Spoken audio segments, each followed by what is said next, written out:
तो दोस्तों, आज की पॉलिटी की क्लास में आप सभी मित्रों का स्वागत है। दोस्तों, तासु आईएएस एकेडमी पटना की क्लास में पुनः मैं आप सभी का स्वागत करते हुए आज की क्लास में मैं आप सभी का स्वागत करता हूं, अभिनंदन करता हूं, वंदन करता हूं। दोस्तों, तो आइए आज हम लोग पॉलिटी की क्लास में देखेंगे, भारतीय संविधान के स्रोत को देखेंगे।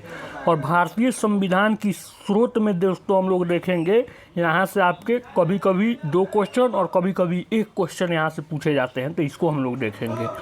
आइए दोस्तों, सबसे पहले हम लोग 1935 के भारत शासन अधिनियम को देखते हैं। दोस्तों, 1935 के भारत शासन अधिनियम की यदि बात किया जाए दोस्तों, तो इसमें हम लोग देखेंगे भारतीय संविधान का लगभग 70% जो हिस्सा है दोस्तों, 70% जो अधिनियम है वो 1935 के अधिनियम के तहत ही लिया गया है दोस्तों। और इस अधिनियम की 200 धाराओं को प्रत्यक्ष या परोक्ष रूप से भारतीय संविधान में क्या किया गया है दोस्तों, शामिल किया गया है। तो इस बातों को याद रखेंगे दोस्तों। इसके बाद हम लोग देखेंगे ब्रिटेन, यहाँ से क्वेश्चन पूछे जाते हैं। ब्रिटेन से क्या क्या लिया गया है दोस्तों, तो संसदीय शासन व्यवस्था, विधि का शासन, एकल नागरिकता, मंत्रिमंडल का सामूहिक उत्तरदायित्व, राष्ट्रपति की संवैधानिक स्थिति, ये जितने भी पॉइंट है दोस्तों कहाँ से लिया गया है, ब्रिटेन से लिया गया है। और यदि आप लोगों से बात किया जाए दोस्तों भारत में कैसी नागरिकता है, तो एकल नागरिकता का प्रावधान है, जबकि अमेरिका में दोस्तों दोहरी नागरिकता का प्रावधान है। तो इन सभी पॉइंटों को हम लोग ध्यान में रखेंगे, यहाँ से क्वेश्चन भी पूछे जाते हैं दोस्तों। अब आए हम लोग देखेंगे संयुक्त राज्य अमेरिका यूएसए के संविधान से क्या लिया गया है दोस्तों, तो मूल अधिकार फंडामेंटल राइट्स जो है उसको लिया गया है दोस्तों। इसके बाद सर्वोच्च न्यायालय की व्यवस्था को, न्यायिक पुनराविलोकन को लिया गया है दोस्तों, संविधान की सर्वोच्चता को, राष्ट्रपति पर महाभियोग अनुच्छेद 61 के तहत दोस्तों राष्ट्रपति पर महाभियोग लगाई जाती है। और महाभियोग की मैं बात करूं दोस्तों, तो महाभियोग क्या है, तो महाभियोग एक अर्धन्यायिक प्रक्रिया है। यदि राष्ट्रपति के द्वारा दोस्तों संविधान के बनाए गए नियमों एवं कानूनों के साथ छेड़छाड़ किया जाता है दोस्तों, उसका उल्लंघन किया जाता है, संविधान की एकता और अखंडता को खंडित करने की कोशिश की जाती है, तो उस स्थिति में राष्ट्रपति पर दोस्तों महाभियोग की प्रक्रिया लगाई जाती है। महाभियोग की प्रक्रिया चलाने से 14 दिन पूर्व राष्ट्रपति को इसके लिए सूचित करना पड़ता है। सदन के कुल सदस्यों के 1/4 बहुमत से महाभियोग प्रस्ताव को पारित कर पहले सदन में भेजा जाता है। पहला सदन क्या करती है दोस्तों, आरोपों को तय करती है, और आरोपों को तय करने के बाद यदि उसको 2/3 बहुमत से पारित करके दूसरे सदन को भेजती है, तो दूसरा सदन उन आरोपों की जांच करती है, और जांच के दौरान यदि दूसरा सदन भी उसको 2/3 बहुमत से पारित कर देती है दोस्तों, तो राष्ट्रपति पर महाभियोग की प्रक्रिया संपन्न हो जाती है। तो ये हम लोग महाभियोग देखें दोस्तों। उसके बाद देखेंगे उपराष्ट्रपति का पद जो है ये भी कहाँ से लिया गया है दोस्तों, तो संयुक्त राज्य अमेरिका के संविधान से, यूएसए के संविधान से लिया गया है। इसके बाद आए दोस्तों हम लोग देखेंगे कनाडा के संविधान से क्या लिया गया है, तो अवशिष्ट शक्तियाँ, यानी संघ सूची, राज्य सूची, समवर्ती सूची, अवशिष्ट सूची। तो अवशिष्ट शक्तियाँ जो है दोस्तों किसके पास है, केंद्र के पास। और इसको किस देश के संविधान से लिया गया है, कनाडा के संविधान से लिया गया है दोस्तों।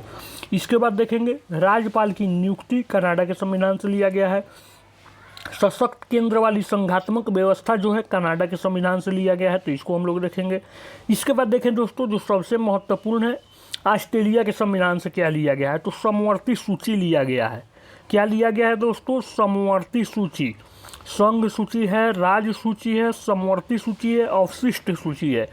तो जो आपकी समवर्ती सूची है वो कहाँ से लिया गया है दोस्तों, तो ऑस्ट्रेलिया के संविधान से लिया गया है दोस्तों।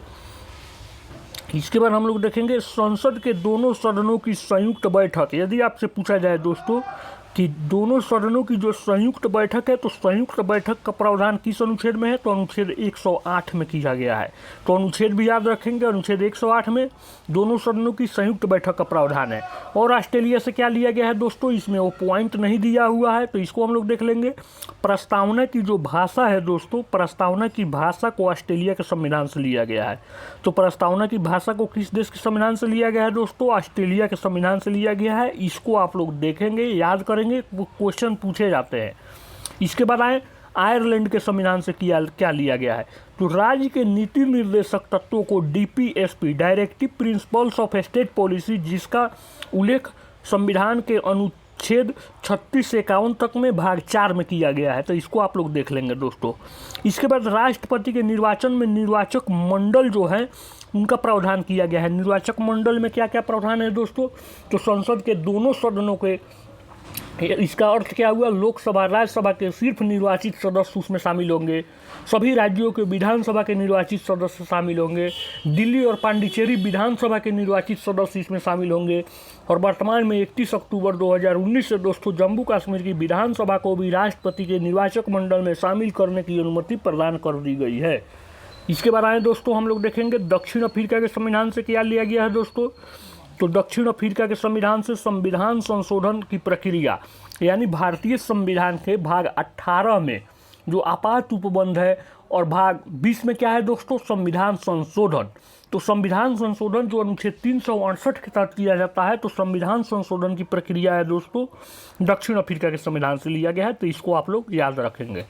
राज्य सभा के सदस्यों की निर्वाचन की जो प्रक्रिया है, ये भी कहाँ से लिया गया है दोस्तों, दक्षिण अफ्रीका के संविधान से लिया गया है, इसको देख लेंगे। अब आए जापान के संविधान से क्या लिया गया है, कानून द्वारा स्थापित प्रक्रिया। कानून द्वारा जो स्थापित प्रक्रिया है कहाँ से लिया गया है दोस्तों, जापान से। और मौलिक कर्तव्य की बात किया जाए तो मौलिक कर्तव्य को पूर्व सोवियत संघ यानी रूस के संविधान से लिया गया है। और प्रस्तावना में 3 प्रकार के न्याय का उल्लेख है, सामाजिक न्याय, आर्थिक न्याय, राजनीतिक न्याय। इन तीनों न्यायों को यदि हम लोग देखें तो इसको भी पूर्व सोवियत संघ के संविधान से इसमें सम्मिलित किया गया है। इसके बाद आए दोस्तों हम लोग देखेंगे जर्मनी के वाइमर संविधान से क्या लिया गया है। तो जर्मनी की वाइमर संविधान की बात की जाए तो आपात उपबंध, यानी भारतीय संविधान के भाग 18 में आपात उपबंध की चर्चा है। आपात उपबंध के बारे में देखें तो अनुच्छेद 352 में दोस्तों राष्ट्रीय आपातकाल है, 356 में राष्ट्रपति शासन है। यदि राज्यों में संवैधानिक तंत्र विफल हो जाए तो उस स्थिति में राष्ट्रपति के द्वारा राज्यों में राष्ट्रपति शासन लगाया जाता है। उसके बाद 360 को देखें तो वित्तीय आपातकाल की चर्चा है। और इसमें और कौन कौन सा महत्वपूर्ण आर्टिकल है, 355 है, 359 है, 358 है, तो इसको आप लोग देखेंगे, यहाँ से क्वेश्चन पूछे जाते हैं। इसके बाद देखें दोस्तों और क्या लिया गया है जापान के संविधान से, तो आपातकाल के दौरान मौलिक अधिकारों का निलंबन जो है उसको भी यहाँ से लिया गया है। इसके बाद जो सबसे महत्वपूर्ण हम लोग देखेंगे जहाँ से क्वेश्चन बनते हैं, गणतंत्रात्मक व्यवस्था फ्रांस के संविधान से लिया गया है। स्वतंत्रता, समानता और बंधुत्व की अवधारणा जो है इसको भी फ्रांस के संविधान से लिया गया है। तो ये सारे जो आपके पॉइंट है एग्जाम के दृष्टिकोण से काफ़ी महत्वपूर्ण है। तो आज की पॉलिटी की क्लास में हम लोगों ने देखा संविधान के विभिन्न स्रोत। तो आज की क्लास में आप सभी के लिए इतना ही, फिर हम लोग नेक्स्ट क्लास में मिलेंगे। तभी के लिए सभी के लिए शुक्रिया। और एक बात याद रखें दोस्तों, जो सफ़र की शुरुआत करते हैं वो मंजिलों को पार करते हैं। जो सफ़र की शुरुआत करते हैं वो मंजिलों को पार करते हैं दोस्तों। बस एक बार चलने का हौसला रखिए, अच्छे अच्छे लोगों के रास्ते भी इंतज़ार करते हैं दोस्तों। इसी के साथ आप दोस्तों चैनल को शेयर करें, वीडियो को लाइक करें, सब्सक्राइब करें, बेल आइकन को दबा दें ताकि इस प्रकार की जो वीडियो है आपको उपलब्ध हो सके और अपनी तैयारी को आप रणनीतियों के साथ एक नई दिशा के साथ आप आगे बढ़ा सके। बहुत बहुत धन्यवाद दोस्तों।